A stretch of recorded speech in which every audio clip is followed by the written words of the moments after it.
चलिए, तो आज हम लोग व्यक्तित्व भिन्नता के बारे में बात करेंगे। मतलब कि इंडिविजुअल डिफरेंसेस को इस वीडियो में हम लोग देखेंगे।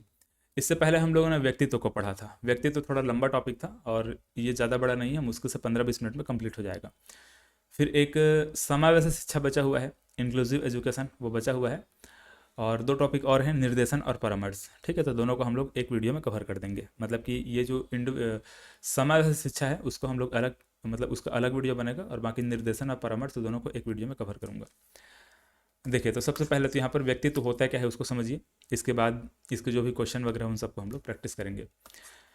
व्यक्तित्व भिन्नता से तात्पर्य एक व्यक्ति का दूसरे व्यक्ति से रंग रूप, शारीरिक गठन, स्वभाव, रुचि आदि गुणों में भिन्न होने से है। मतलब कि यहाँ पर जो इंडिविजुअल डिफरेंसेस है, व्यक्तित्व भिन्नता है, उसमें क्या होता है, एक व्यक्ति का दूसरे व्यक्ति से रंग रूप में, शारीरिक गठन में, स्वभाव में, रुचि में, आदि चीज़ों में, आदि गुणों में जो अंतर होता है, जो भिन्नता होता है, उसी को हम लोग क्या कहते हैं, व्यक्तित्व भिन्नता कहते हैं। जैसे कि यहाँ पर आप देख सकते हैं, इन सब के रंग रूप में भी काफ़ी हमको अंतर देखने को मिल रहा है। शारीरिक जो बनावट है उसमें भी काफ़ी अंतर देखने को मिल रहा है। स्वभाव है या फिर जो रुचि है उनमें भी हमको काफ़ी अंतर देखने को मिलता है। तो ये जो विभिन्नता हमको देखने को मिलता है, जैसे कि यहाँ पर नीचे इस प्रकार से और देखेंगे, देखें ये अलग अलग तरीके से यहाँ पर आपको लोग यहाँ पर नज़र आ रहे होंगे। शारीरिक बनावट भी अलग अलग है। किसी भी दो इंसान का जो क्या कहेंगे, जो रंग रूप या जो बनावट है या फिर जो व्यक्तित्व है वो समान नहीं हो सकता, दोनों का अलग अलग ही रहेगा। जैसे कि कोई भी दो इंसान को ले लीजिए, उनका जो व्यक्तित्व रहेगा हमेशा क्या रहेगा, अलग रहेगा। ठीक है, इस चीज़ को हम लोग यहाँ पर देखेंगे भी। यहाँ पर देख लीजिए इस प्रकार से, आगे इसके बारे में बात करेंगे। देखिए, तो ये जो व्यक्तित्व भिन्नता है, व्यक्तित्व भिन्नताओं का अध्ययन सर्वप्रथम सर फ्रांसिस गाल्टन, ये आदमी का नाम याद रखेगा, बहुत इंपॉर्टेंट है, कई बार यहाँ से क्वेश्चन पूछा गया है। इनके द्वारा जो पुस्तक लिखा गया उसका भी नाम याद रखेंगे, हेरिडिटी जीनियस नाम से पुस्तक को इनके द्वारा लिखा गया था। हेरिडिटी जीनियस नामक पुस्तक इनके द्वारा लिखा गया है, जिसमें इन्होंने इन भिन्नताओं का वैज्ञानिक विवेचन प्रस्तुत किया था। ठीक है, तो सर फ्रांसिस गाल्टन, इन्होंने सबसे पहले ही जो व्यक्तित्व भिन्नताओं का अध्ययन किया है। चलिए, अब इसके बाद देखिए, यहाँ पर ये जो स्किनर है इसका एक परिभाषा है, चाहे तो याद रख लीजिए, वरना एग्जाम में अभी तक तो नहीं पूछा गया है, लेकिन हो सकता है फ्यूचर में कभी पूछा जाए। ठीक है, बस एक बार पढ़ करके निकल जाइएगा, ज़्यादा इसको रटने की जरूरत नहीं है। व्यक्तिगत विभिन्नता में संपूर्ण व्यक्तित्व का कोई भी ऐसा पहलू सम्मिलित हो सकता है जिसका माप किया जा सकता है। ठीक है, और वो जो पहलू है वो कौन सा पहलू हो सकता है, कुछ भी पहलू हो सकता है। ठीक है, व्यक्तित्व का कोई भी ऐसा पहलू सम्मिलित हो सकता है जिसका माप किया जा सकता है। ठीक है, जैसे कि आप रंग रूप ले लीजिए, शारीरिक गठन ले लीजिए, जो भी यहाँ पर ले लीजिए, स्वभाव ले लीजिए, रुचि ले लीजिए, जो भी यहाँ पर पहलू रहेगा किसी को भी हम शामिल कर सकते हैं। ठीक है, जिसका माप किया जा सकता है, ऐसा टाइप का बोला जा रहा है। अब देखिए यहाँ पर भिन्नताओं का आधार, भिन्न भिन्नताओं के आधार पर व्यक्तित्व विभेद को निम्नलिखित प्रकार से विभाजित कर सकते हैं। अब यहाँ पर जो हम लोग विभिन्नता देखते हैं ना, डिफरेंसेस जो देखते हैं, वो अलग अलग प्रकार का रहता है। मैंने यहाँ पर 3-4 नाम को मैंने लिखा हुआ है, और भी इसके अलावा हो सकते हैं। जैसे देखिए, शारीरिक भिन्नता, फिजिकल डिफरेंसेस, बहुत सारे लोगों में शारीरिक विभिन्नता देखने को हमको मिलता है, शारीरिक भिन्नता देखने को मिलता है। जैसे यहाँ पर आप क्लियरली देख सकते हैं, इनमें शारीरिक भिन्नता हमको देखने को मिल रहा है। इनका जो बनावट है, जो रंग रूप है, वो कहीं ना कहीं हमको दूसरा दिख रहा है इनसे और इनसे। इस प्रकार से तीनों में कहीं ना कहीं हमको डिफरेंस ये नज़र आ रहे हैं।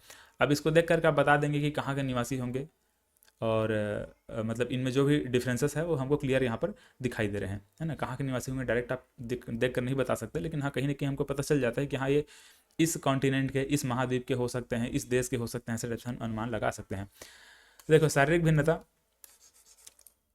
जो शारीरिक भिन्नता, मतलब शारीरिक भिन्नता एक हो सकता है। दूसरा चीज़ यहाँ पर मानसिक भिन्नता, मेंटल डिफरेंसेस हो सकता है। इनके जो सोच है, इनके जो थिंकिंग है, इनके जो मेंटालिटी है, उसमें भी हमको डिफरेंस देखने को मिलता है। सामाजिक भिन्नता, सोशल डिफरेंसेस, सामाजिक भी भिन्नता होता है ना। जैसे हमारे जो भारत का जो सामाजिक परिदृश्य है वो कहीं ना कहीं देखेंगे तो यूरोप से, या फिर और जो भी कंट्री है, अमेरिका हो गया, यूरोप हो गया, रूस हो गया, उनसे काफ़ी अलग है ना। मतलब हर एक क्षेत्र में आप चले जाएंगे तो वहाँ पर जो सामाजिक जो भिन्नता होता है, सोशल जो डिफरेंसेस होता है, वो हमको बदलता हुआ देखने को मिलता है हर एक क्षेत्र में। व्यक्तित्व भिन्नता मतलब कि पर्सनालिटी डिफरेंसेस, अलग अलग लोगों का जो पर्सनालिटी होता है, व्यक्तित्व होता है, वो अलग अलग रहता है। ठीक है, व्यक्तित्व हम लोग पढ़ चुके हैं, तो इससे आप लोग रिलेट कर लेंगे। अलग अलग प्रकार के जो भी व्यक्तित्व हम लोगों ने बात किया है वो हो सकते हैं अलग अलग ऐसे। ठीक है। बहुत लोग इंट्रोवर्ट रहते हैं, बहुत लोग एक्ट्रोवर्ट होते हैं, बहुत लोग एम्बीवर्ट होते हैं। इस प्रकार से मैंने अलग अलग टाइप का आपको बताया था। शारीरिक रूप से भी बहुत सारे लोग व्यक्तित्व, मतलब बहुत सारे लोगों का व्यक्तित्व अलग अलग होता है। तो इस प्रकार से व्यक्तित्व को हम लोग अलग अलग तरीके से देखते हैं, अलग अलग भागों में इस प्रकार से बांट सकते हैं, मतलब व्यक्तित्व भिन्नता को। अब यहाँ पर देखिए, ये जो लाइन है बहुत इंपॉर्टेंट है। ये मनुष्य में व्यक्तित्व भिन्नता पर्यावरण और आनुवंशिकता के बीच अंतर संबंध से निर्धारित होता है। जो मनुष्य में जो व्यक्तित्व भिन्नता हमको देखने को मिलता है ना, वो कहीं ना कहीं पर्यावरण से और आनुवंशिकता से, दोनों से प्रभावित होता है। आप जैसे माहौल में रहेंगे, आपका समाज जैसा रहेगा, आप जिस माहौल में है, मतलब कि आपके आसपास का जो पर्यावरण जैसा रहेगा, तो आपका जो व्यक्तित्व है उसी पर्यावरण के अनुसार वहाँ पर ढल जाएगा। मतलब उसी जो समाज है, सामाजिक परिदृश्य बोले, या फिर जो पर्यावरण बोले, या फिर आसपास का जो माहौल है वो समझो।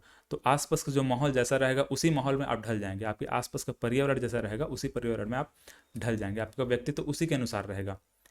ठीक है। अब जैसे ये दोनों इमेज को देख करके आप समझ गए होंगे। ठीक है। इनको देखिए और इसको देखिए, मतलब ये दोनों बच्चे को इस प्रकार से यहाँ पर देखिए। दोनों में हमको क्लियर नज़र आ रहा है कि इसके आसपास का जो पर्यावरण है, इसके आसपास का जो वातावरण होगा वो किस प्रकार से होगा।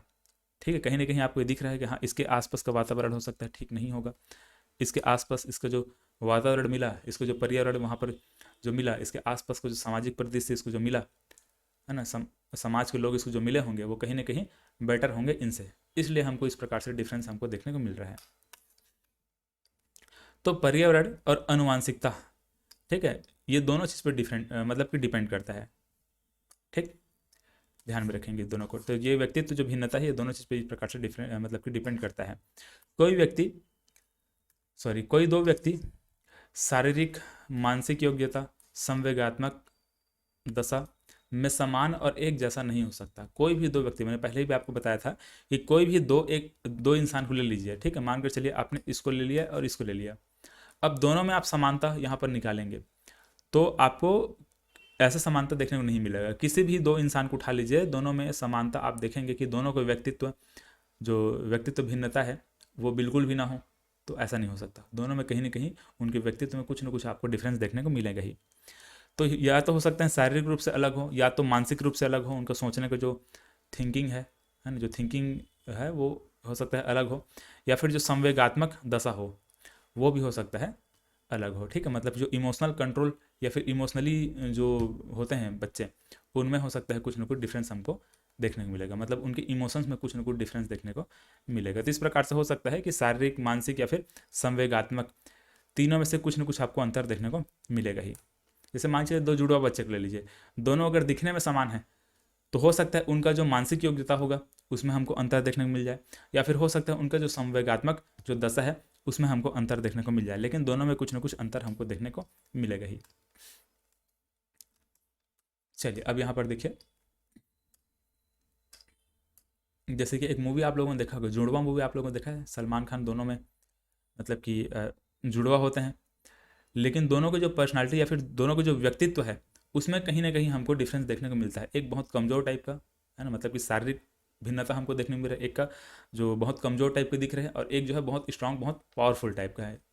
इमोशनली भी स्ट्रांग है, फिजिकली भी स्ट्रांग है। इस प्रकार से हमको वहाँ पर देखने को मिलता है ना, तो वहाँ से आप अनुमान लगा सकते हैं। अब देखिए, व्यक्तिक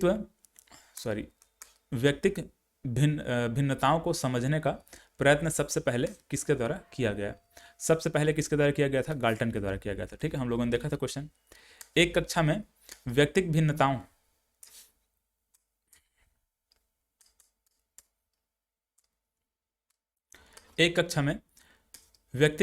का क्षेत्र हो सकता है, रुचियों का हो सकता है, चरित्र का हो सकता है, सीखने का हो सकता है, या फिर किसका हो सकता है? उपरोक्त सभी का हो सकता है। जो व्यक्तित्व भिन्नता है, इंडिविजुअल डिफरेंसेस है, वो हर चीज़ में हो सकता है, चाहे रुचि में हो, चाहे सीखने की क्षमता में हो, है ना। वहाँ सीखने की क्षमता होना चाहिए, इस प्रकार से आगे लिख लीजिएगा।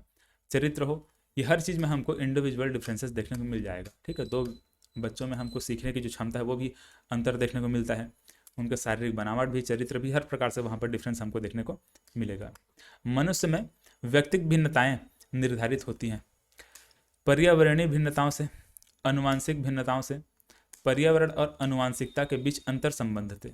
ठीक है, आंसर क्या रहेगा, यही रहेगा। पर्यावरण और अनुवांशिकता के बीच का जो अंतर संबंध होता है वही हमको व्यक्तित्व भिन्नता के बारे में मतलब निर्धारित वही करता है।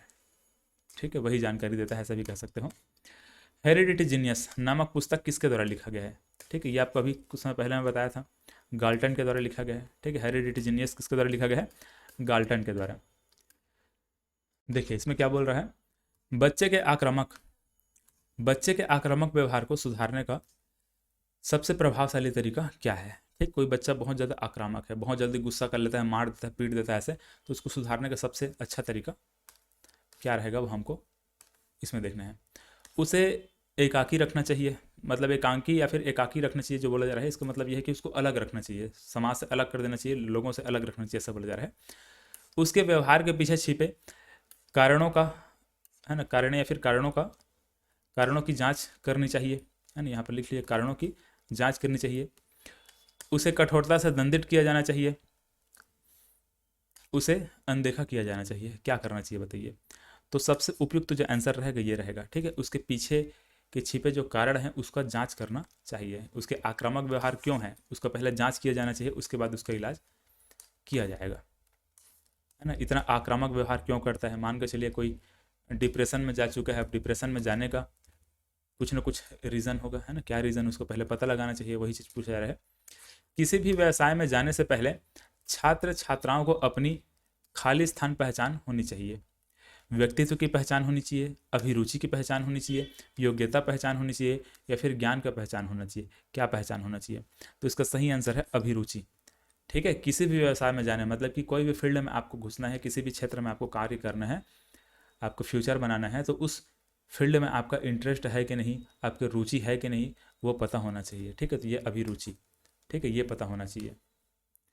अब कोई बच्चा जिसको मैथ्स पढ़ना बिल्कुल बेकार लगता है, ठीक है, मैथमेटिक्स बिल्कुल बेकार लगता है, अब उसको घुसा दिया जाए इंजीनियरिंग कॉलेज में, अब सोच सकते हैं उसका क्या होगा। या फिर कोई बच्चा जिसको बायो बिल्कुल समझ नहीं आता, बायोलॉजी बिल्कुल भी समझ नहीं आता, उसको बिल्कुल पसंद ही नहीं है, उसको मैथ्स पढ़ना अच्छा लगता है, उसको घुसा दो मेडिकल कॉलेज में, तो गलत हो जाएगा ना। तो अपने इंटरेस्ट के बारे में पहले पता होना चाहिए, मतलब अच्छे से पता होना चाहिए, उसके बाद कोई फील्ड को चूज़ करना चाहिए। व्यक्तिक भिन्नता का अर्थ है दो व्यक्तियों में शारीरिक भिन्नता होना। कोई दो व्यक्ति मानसिक शारीरिक मानसिक योग्यता संवेगात्मक दशा में समान और एक जैसा नहीं होते हैं। ठीक है, नहीं होते हैं बोला जा रहा है, तो सही बात है। शारीरिक मानसिक और संवेगात्मक जो दशा होता है उसमें हर एक व्यक्ति अलग अलग रहता है। ठीक है, कोई भी समान नहीं हो सकता, तो इसका सही आंसर क्या रहेगा? बी रहेगा। ठीक है, बाकी जो भी ऑप्शन दिया है आप लोग देख लीजिए। चलिए अगला क्वेश्चन यहाँ पर देखते हैं।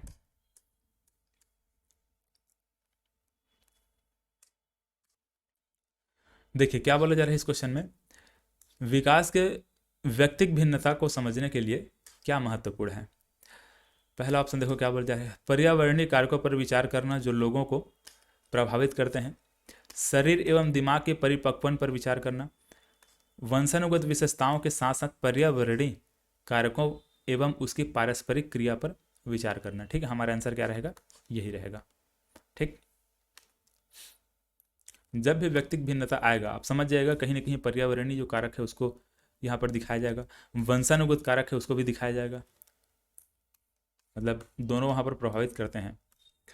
देखो क्या बोला जा रहा है, पढ़ते समय सामान्य कक्षा में अध्यापक का सर्वाधिक ध्यान किस मनोवैज्ञानिक तथ्य पर होना चाहिए? शिक्षण तकनीक पर होना चाहिए, शारीरिक क्षमता पर होना चाहिए, व्यक्तिक भिन्नता पर होना चाहिए, पारिवारिक स्थिति पर होना चाहिए। तो क्या होना चाहिए? व्यक्तिक भिन्नता पर होना चाहिए। ठीक, किसी शिक्षक का सबसे ज़्यादा जो ध्यान है तो किस मनोवैज्ञानिक तथ्य पर होना चाहिए? व्यक्तिक भिन्नता पर होना चाहिए। उसको पता होना चाहिए, शिक्षक को ये पता होना चाहिए कि हर एक जो मतलब हर एक स्टूडेंट में कुछ ना कुछ डिफरेंस हमको देखने को मिलता है, तो उसको उसी तरीके से सिखाना चाहिए जिस तरीके से वो सीखना चाहता है। ठीक है, हर एक स्टूडेंट को मतलब हर एक मेथड से नहीं सिखाया जा सकता, हर एक स्टूडेंट में उनके सोचने की जो क्षमता होती है उसमें कहीं ना कहीं अंतर होता है। प्रत्येक बच्चा अद्वितीय होता है। यह कथन किस सिद्धांत को संदर्भित करता है? निरंतरता को, एक समान प्रतिरूप को, एकीकरण को, व्यक्तिक भिन्नता को। किसको करते हैं? व्यक्तिक भिन्नता को। विद्यार्थियों में व्यक्तिक भिन्नता होती है, अतः शिक्षकों को चाहिए क्या चाहिए? सीखने के एक समान गति पर जोर दें, परीक्षाओं की संख्या में वृद्धि करें, कठोर अनुशासन का पालन करें, सीखने के विविध अनुभव उपलब्ध कराएं। ठीक है, तो इसका सही आंसर क्या रहेगा? डी, सीखने के विविध जो अनुभव है वो उपलब्ध कराना चाहिए। देखिए क्या बोला जा रहा है,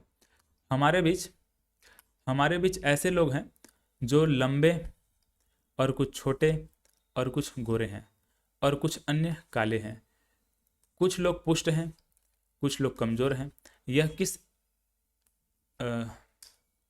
यह किस स्थापित सिद्धांत पर आधारित है? बुद्धि और लिंग अंतर, बुद्धि और जाति, व्यक्तिगत असमानता, व्यक्तिगत उन्नति। तो यहाँ पर व्यक्तिगत असमानता है। ठीक है, व्यक्तित्व जो भिन्नता हम लोग पढ़ रहे हैं ना, उसी को हम लोग कह सकते हैं व्यक्तिगत असमानता। ठीक, चलिए अब लास्ट क्वेश्चन यहाँ पर देखिए। एक बच्चा रचनात्मकता पर औसत शैक्षणिक उपलब्धि में उच्च, सामाजिक विकास में खराब है। ठीक है, सामाजिक विकास में खराब है। यह किसका उदाहरण है बोला जा रहा है? अब देखिए किसका उदाहरण है। मापने योग्य व्यक्तिगत अंतर में, व्यक्तिगत अंतर में, इंट्रा व्यक्तिगत अंतर में, या फिर इंटर व्यक्तिगत अंतर में। देखो हम लोगों ने क्या पढ़ा था, जो इंट्रा व्यक्तिगत अंतर पढ़ा था ना। ठीक है, इसका सही आंसर ये होगा। इसको भी हम लोग पिछले क्लास में देख चुके हैं। ठीक है, तो ध्यान दीजिएगा उसको। चलिए, तो इसका फिलहाल ये आंसर इस प्रकार से है। बाकी अगर आपने अच्छे से पढ़ा तो ये आपको समझ में आ गया होगा। ठीक है, तो इस प्रकार से हमारा कंप्लीट होता है व्यक्तिगत विभिन्नता। बाकी अगले क्लास में हम लोग समावेशी शिक्षा के बारे में बात करेंगे। ठीक, चलिए तो मिलते हैं अगले क्लास में। धन्यवाद।